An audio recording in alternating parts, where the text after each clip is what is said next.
கெஹலிய ரம்புக்வெல அவர்கள் மீண்டும் கைது செய்யப்பட்டிருக்கின்றார். இனவாத கருத்துக்களில் பேசியவர்கள் இப்பொழுது கைது செய்யப்பட்டுக் கொண்டிருக்கிறார். அது காரணமாக இல்லாவிட்டாலும் கூட வேறொரு காரணத்துக்காக கைது செய்யப்பட்டிருக்கிறார். மத்திய அமைச்சராக இருந்த காஞ்சன விஜயசேகர் அவர்கள் விசாரணைக்காக அழைக்கப்பட்டிருக்கின்றார். கைது செய்யப்பட்ட உடனேயே பிணையில விடுவிக்கப்படுகின்றார். இந்த நீதிபதிகளுடைய வயதிலே அதிகரிக்கிற சம்பந்தமான விடயத்தில் என்னுடைய பதவி போனாலும் பரவாயில்ல, நான் அதை பற்றி கவலைப்பட மாட்டேன். அண்மை காலமாக இந்த ஜனாதிபதி அன்ருகுமார் திசாநாயக்க அவர்களுடைய பதவி விலகல் சம்பந்தமாக பெரிய அளவில் பேசப்பட்டதை காணக்கூடியமாக இருந்தது. ஜனாதிபதி அன்ருகுமார் திசாநாயக்க அவர்கள் பதவி விலகினா உடனடியாக கைது செய்யப்படுவார். போலீஸ் மா அதிபர் பிரியந்த வீரசூரிய அவர்கள் சொல்கின்ற பொழுது ஒரு விடயத்தை சொன்னாங்க. பார்த்தீங்கன்னா இது ஒரு கட்டுக்கதை, சமூக வலைத்தளங்களில் போலியாக உருவாக்கப்பட்ட செய்தி தான் இதே தவிர உண்மையிலேயே அங்கே விடுதலை புலிகள் அமைப்பினருடைய உறுப்பினர்கள் யாருமே இல்லை, வெடிகுண்டு தயாரிக்கிற எந்த ஒரு விடயங்களும் இல்லை.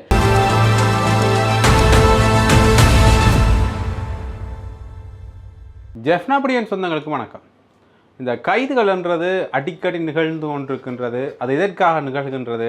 அரசியலில் ஒரு பரபரப்பை ஏற்படுத்த வேண்டும் என்பதற்காகவோ அல்லது அடுத்த கட்டம் நோக்கிய சில நகர்வுகளுக்காகவோ என்ற ஒரு கேள்விகள் பலர் மத்தியிலே மடிக்கின்றது. உயிர்த்த நேர தாக்குதலுடைய கைதுகள் ஒரு பக்கம் நிகழ்ந்து கொண்டிருக்கிற இந்த சூழ்நிலையில் ஊழல் சம்பந்தப்பட்ட விடயங்களில் சில கைதுகள் நடைபெற்று கொண்டிருக்கின்றன. அந்த வகையில் கெஹலிய ரம்புக்வெல அவர்கள் மீண்டும் கைது செய்யப்பட்டிருக்கின்றார். சுகாதார அமைச்சராக இருக்கின்ற பொழுது இந்த மருந்து கொள்வனவு சம்பந்தப்பட்ட விடயத்தில் பெரிய அளவிலான சர்ச்சை ஏற்பட்டிருந்தது. அந்த விடயத்தில் அவர் கைது செய்யப்பட்டிருந்தார், பிணையில் விடுவிக்கப்பட்டிருந்தார். பின்னர் இப்பொழுது இந்த ஊடக அமைச்சராக அவர் பணியாற்றுகின்ற பொழுது அரச ஊடக நிறுவனத்தில் செய்த சில முறையற்ற பணப்பரிமாற்றங்கள், முறையற்ற சில பணத்தை பயன்படுத்துகிற விடயங்களில் கைது செய்யப்பட்டிருக்கின்றார். அங்கே இருந்த ஊழியர்களுக்கு கொடுக்கப்பட்ட சம்பளம் மற்றும் அது சம்பந்தமான விடயங்களில் அவர் கைது செய்யப்பட்டிருக்கிறார். அவர் விசாரணைக்காக அழைக்கப்பட்டு பின்னர் கைது செய்யப்பட்டிருக்கின்றார். இந்த கைது என்றது எப்படி பார்க்கப்படுகின்றது என்றால், முன்னைய காலகட்டங்களில் இந்த இனவாத கருத்துக்களில் பேசியவர்கள் இப்பொழுது கைது செய்யப்பட்டு கொண்டிருக்கிறார். அது காரணமாக இல்லாவிட்டாலும் கூட வேறொரு காரணத்துக்காக கைது செய்யப்பட்டிருக்கிறார். ஆனால் பொதுவாக பார்க்கின்ற பொழுது ஒரு வகையில் இவர்கள் இந்த இனவாத அடிப்படையிலான கருத்துக்களில் முன்னைய காலகட்டங்களில் வெகுவாக சொன்னவர்களாக இருக்கிறார். குறிப்பாக கெஹலிய ரம்புக்வெல கூட ஜாழ்ப்பாணத்தில் வச்சே தியாதிபம் திலீபன் அவர்கள் பற்றிய கூறிய கருத்தாக இருக்கட்டும், அது மட்டும் இல்லாமல் முன்னைய காலகட்டங்களில் இந்த தமிழர்கள் சார்ந்த விடயங்களில் அவர்கள் எடுத்த நிலைப்பாடுகள் மற்றும் கருத்துருவாக்கம் என்ற விஷயங்கள் என்றது கிட்டத்தட்ட இந்த இனவாத ரீதியான கருத்துக்களை மக்கள் மத்தியில் திணிக்கிற ஒரு விடயமாக இருந்திருக்கின்றது என்ற விமர்சனங்கள் பலர் மத்தியிலே முன்வைக்கப்பட்டிருக்கிறது. இவருடைய கைது இப்பொழுது தமிழ் மக்கள் மத்தியில் இவ்வாறு பார்க்கப்படுகின்றது. சரி, இது இவ்வாறு கேட்க முன்னை நாள்களில் எரிசக்தி அமைச்சராக இருந்த காஞ்சன விஜயசேகர் அவர்கள் விசாரணைக்காக அழைக்கப்பட்டிருக்கின்றார். இந்த நிலக்கரி சம்பந்தப்பட்ட விடயங்கள், ஏற்கனவே இந்த நிலக்கரி ஊழல் இந்த அரசாங்கத்துக்கு மிகப்பெரிய அடியாக அமைந்திருந்தது. கொள்வனவு, அதாவது கொள்கலன்கள் சம்பந்தப்பட்ட 300 கொள்கலன்கள் இறக்குமதி செய்த பிறகு ஏற்பட்ட ஒரு விமர்சனத்துக்கு பிறகு பெரிய அளவிலான விமர்சனமாக அமைந்தது நிலக்கரி சம்பந்தப்பட்ட விடயம்.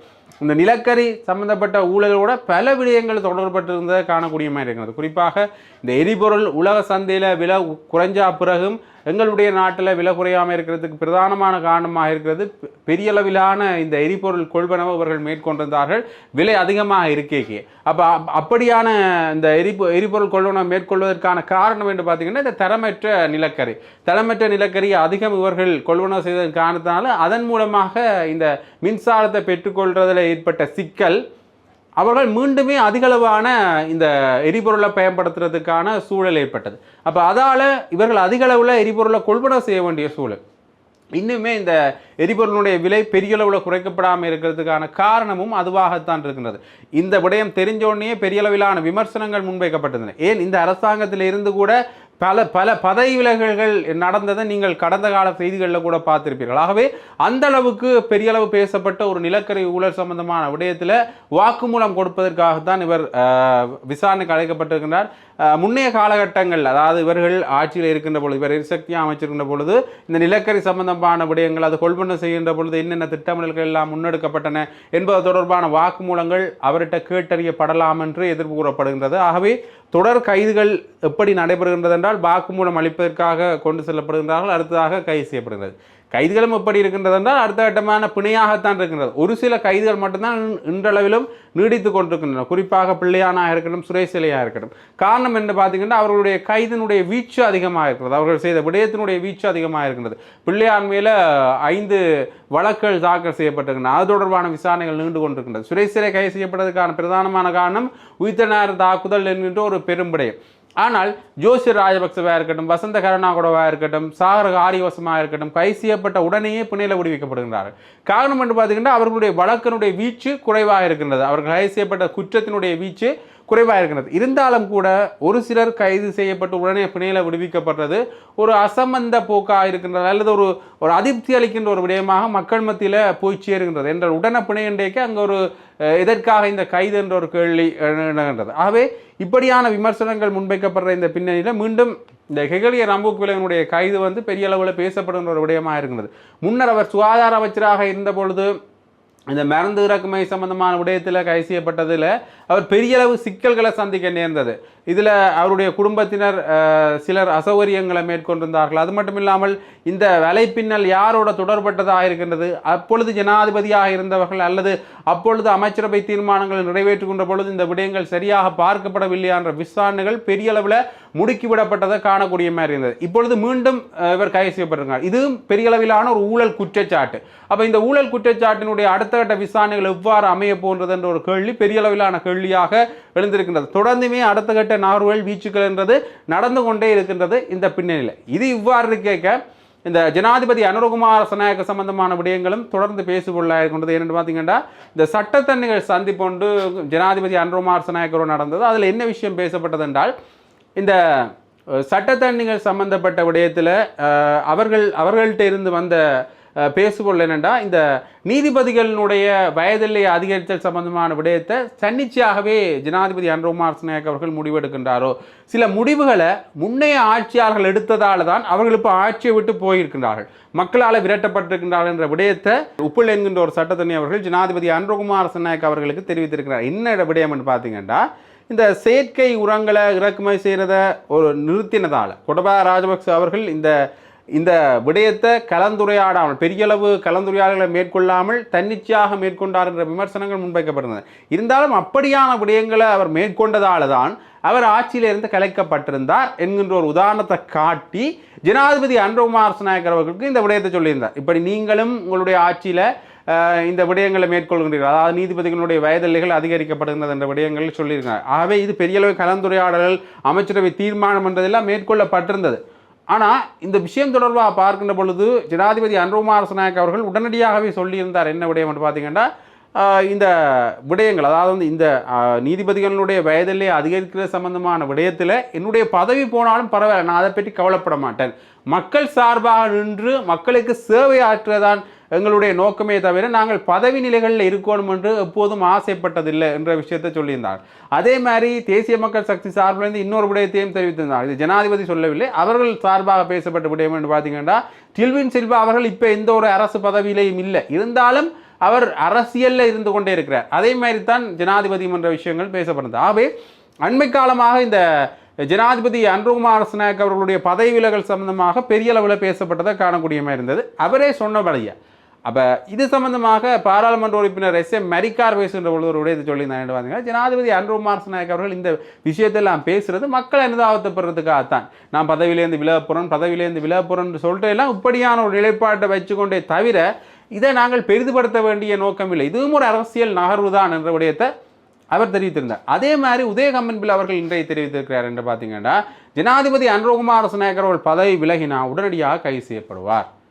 என்ன விடயத்தின் என்று பார்த்தீங்கன்னா நீதிமன்றங்கள் தொடர்பான அல்லது நீதித்துறை சம்பந்தமான சில விஷயங்களில் அவர் தலையிட்டு சில அவமதிக்கின்ற விடயமான சில கருத்துக்கள் எல்லாத்தையும் சொல்லியிருக்கின்றார்.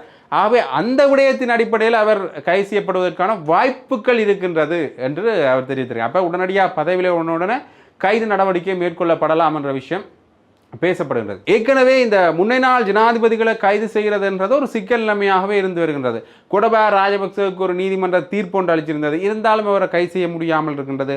மஹிந்த ராஜபக்சனுடைய ஊழல் குற்றச்சாட்டுகள் சம்பந்தமான விடயங்கள். ஆகவே இந்த முன்னைநாள் ஜனாதிபதிகளுடைய கைது என்றது சிக்கல் நிலைமையிலே இருக்கின்றது. ஆனால் அந்த ஒருவருடைய பதவி இழக்கப்படுகின்ற பொழுது அல்லது அவர் பதவியை விட்டு விலகினாலோ அல்லது ஆட்சி மாற்றம் கொண்டு வந்தாலோ பெரிய அளவில் அவர்களுடைய வழக்கல் சார்ந்து பேசப்படுறது ஒரு வழக்கமான விடயமாகவே இருக்கின்றது. குறிப்பாக இந்த கோடபாய ராஜபக்சவோ இல்லை மஹிந்த ராஜபக்சவோ இன்னமுமே கை செய்யப்படாமல் இருக்கிறதுக்கு காரணமோ அவர்கள் மேலே பெரிய அளவில் நடவடிக்கை எடுக்கப்படாமல் இருக்கிறதுக்கு காரணமோ மறைமுக நிகழ்ச்சியினர் ஒன்று பேசப்படுது என்று பார்த்தீங்கன்னா ஒரு ஆட்சி மாற்றம் வந்த பிறகு அது ஜனாதிபதி அன்ருகுமார திசாநாயக்க முன்னாள் ஜனாதிபதி என்ற ஒரு பெயரை பெற்ற பிறகு அவருடைய வாழ்க்கையிலையும் எதிரொலிக்கும் என்றதால தான் இந்த கைதுகள் பெரிய அளவில் இடம்பெறவில்லை என்று பேசப்படுகிறது. என்றால் முன்னே நாள் ஜனாதிபதி ரணில் விக்ரமசிங்கே அவர்களை கை செய்யப்படவே பெரிய அளவிலான அதிர்வலைகள் ஏற்பட்டிருந்தன. அதே மாதிரியான அதிர்வலைகள் மீண்டும் ஏற்படக்கூடாது என்றால் இந்த மாதிரியான நிகழ்வுகள் நடக்கிறது கொஞ்சம் தவிர்க்கப்படும் என்ற ஒரு மறைமுக அரசியல் நிகழ்ச்சிகள் ஒன்று இருக்கின்றது என்ற விமர்சனங்களும் பெரிய அளவில் சமூக வலைத்தளங்களில் ஒரு பேசுபொருளான விடயங்களாக இருக்கின்றது. சரி, இது எவ்வாறாக இருந்தாலும் கூட இந்த உதய கம்மன்பில் அவர்கள் சொன்ன இந்த விடயத்துக்கு அரசாங்க தரப்பிலிருந்து என்ன பதில் வரப்போன்றத ஒரு எதிர்பார்ப்பு இருக்கிறது, பார்க்கலாம். சரி, இது இவ்வாறு கேட்க இன்னொரு முக்கியமான விடயம் தொடர்பாக பார்க்கணும் என்று பார்த்தீங்கன்னா இந்த 3 மாடி கட்டம் தொடர்பான விடயம் பெரிய அளவில் பேசுபொருளாக இருக்கிறது. அதாவது கிளிநொச்சி பழைய பகுதியில் ஒரு 3 மாடி கட்டம் ஒன்று இருக்கின்றது. அந்த கட்டத்தில் விடுதலை புலிகள் அமைப்பினர் தான் இந்த கட்டத்தையே கட்டியிருந்தார்கள். அவர்கள் சார்ந்த விஷயங்கள்லாம் உள்ள நடக்குது. வெடிபொருள் செய்கிற விஷயங்கள்லாம் நடக்கிறதுக்கான வாய்ப்புகள் இருக்கின்றதுன்ற கேள்வியை ஏற்கனவே சர்வதேச மனித உரிமைகள் ஆணைக்குழுவினுடைய நிறைவேற்று பணிப்பாளர் சொல்லியிருந்தார். இந்த விஷயத்தை அவர் சொன்ன பிறகு இதை அவர் எப்படி சொல்றாருன்னா, சிங்கள அதிகாரிகள் எனக்கு என்னிட்ட இந்த விஷயத்தை கேட்கின்றார்கள் என்றால் சில சிங்கள அதிகாரிகள் அச்சுறுத்தப்படுகின்றார்கள் இதற்கு எதிரான விடயங்களை செய்ததால். ஏனென்றால் இது வனவள திணைக்களத்துக்கு உள்ளவார பகுதி இருந்தாலும் அனுமதியின்றி இதில் கட்டம் கட்டப்பட்டிருக்கிறது. இது தொடர்பாக சில விஷயங்களை மேற்கொள்ளைக்கோ அல்லது சில விஷயங்களில் இந்த போலீசார்ட்ட முறைப்பாடாக பதிலளிக்கோ அவர்கள் கண்டுகொள்வதில்லை. ஆனால் கொலை மிரட்டல்கள் இந்த முறைப்பாடு அளித்தவர்களுக்கு வழங்கப்படுகிறது என்ற விடயத்தை பேசியிருந்தார். இது தொடர்பாக சமூக பிறப்பில் பேசப்பட்ட விடயம் என்று பார்த்தீங்கன்னா, விடுதலை புலிகள் மௌனிக்கப்பட்டு விட்டார்கள் என்று நீங்களே சொல்கின்றீர்கள். அதற்கு பிறகு இவ்வாறான விடயங்கள்லாம் நிகழும் என்ற ஒரு கேள்வி. சரி, இது எவ்வாறாக இருந்தாலும் கூட அடுத்த கட்டமாக இந்த விடயங்கள் தொடர்பாக பாதுகாப்பு பிரதி அமைச்சர் பேசுகின்ற பொழுது இது தொடர்பான விசாரணைகள் நடைபெற்று கொண்டிருக்கின்றன என்ற விடயத்தை சொல்லியிருக்கார். போலீஸ் மா அதிபர் பிரியந்த வீரசூரிய அவர்கள் சொல்கின்ற பொழுது ஒரு விடயத்தை சொன்னார். பார்த்தீங்கன்னா, இது ஒரு கட்டுக்கதை, சமூக வலைத்தளங்களில் போலியாக உருவாக்கப்பட்ட செய்தி தான் இதே தவிர உண்மையிலேயே அங்கே விடுதலை புலிகள் அமைப்பினருடைய உறுப்பினர்கள் யாருமே இல்லை, வெடிகுண்டு தயாரிக்கிற எந்த ஒரு விடயங்களும் இல்லை. அது ஒரு ஆடை தொழிலகமாக இயங்கி வருகின்றது 3 மாடியும். அது மட்டும் இல்லாமல் கற்றாழை செய்கையும் அங்கே இடம்பெறுகின்றது. இவ்வளவு தான் எங்களுடைய விசாரணைகள் மூலமாக கிடைக்கப்பட்டே தவிர அங்கே வெடிகுண்டு இருக்கின்றோ அல்ல வெடிகுண்டு செய்கின்றார்கள் இல்லை அல்லது விடுதலை புலிகள் அமைப்பினுடைய உறுப்பினர்கள் அங்கே இருக்கின்றார்கள் என்ற விடயமும் அங்கே பேசப்படலை என்ற விடயத்தையும் சொல்லியிருந்தார். அது மட்டும் இல்லாமல் 100க்கும் மேற்பட்ட உள்ளூர் வாசிகள் அங்கே வேலை செய்கின்றார்கள். உள்ளூரில் வசிக்கின்றவர்கள் அந்த குறிப்பிட்ட ஆடை தொழிலகத்தை சுற்றி இருக்கின்றவர்கள் அங்கே வேலை செய்கின்றார்கள் என்ற ஒரு விடயத்தையும் அவர் தெரிவித்திருந்தார். அது மட்டும் இல்லாமல் இந்த அனுமதி சம்பந்தப்பட்ட விடயம் எந்த ஒரு உள்ளூர் அமைப்புகள்டையோ அல்லது சரியான அனுமதி பெறப்படாமல் இது கட்டப்பட்டிருக்கின்ற விடயம் தொடர்பாக வழக்கும் பதிவு செய்யப்பட்டிருக்கின்றது. அது தொடர்பான வழக்குகளும் இடம்பெற்று வருகின்றன. ஆகவே அண்மை காலங்களாக இது ஒரு பெரிய பேசுபொருளாக இருந்தது. அனுமதியற்ற கட்டம் என்றாலோ அல்லது பெரிய புதிதாக ஏதாவது ஒரு கட்டிடம் முளைத்தாலோ அல்லது புதியாக ஒரு தொழில் சம்பந்தப்பட்ட விடயங்கள் முளைத்தாலோ அடுத்த கட்டமாக முதலீடு அங்கே வருகின்றது என்ற விசாரணை நடைபெறும். அது வெளிநாட்டு முதலீடாக இருந்தால் விடுதலை புலிகள் அமைப்பினருக்கு சார்பாக அது இருக்கலாம் என்ற விமர்சனம் வர்றது ஒரு வழக்கமான விடயங்களாகவே இருக்கின்றன. ஆகவே இந்த விடயம் சார்பாக இந்த அரசாங்கத்தில் இப்படி ஒரு நிலைப்பாடு ஒன்று வெளிப்படுத்தப்பட்டிருக்கிறது. பார்க்கலாம் தொடர்ந்துமே இந்த விடயங்கள் எவ்வாறு நகரப் போகின்றன, அடுத்த கட்டம் நோக்கிய இந்த 3 மாடி கட்டம் தொடர்பான விடயங்கள் எவ்வாறு இருக்க போகின்றன, வழக்கு பதிவு செய்யப்பட்டிருக்கின்ற சொல்லியிருந்தால் அதனுடைய வழக்கினுடைய தீர்ப்பு முடிவு எவ்வாறு இருக்க போகின்ற கேள்விகள் தொடர்ந்து எழுந்திருக்கின்றது. பார்க்கலாம்.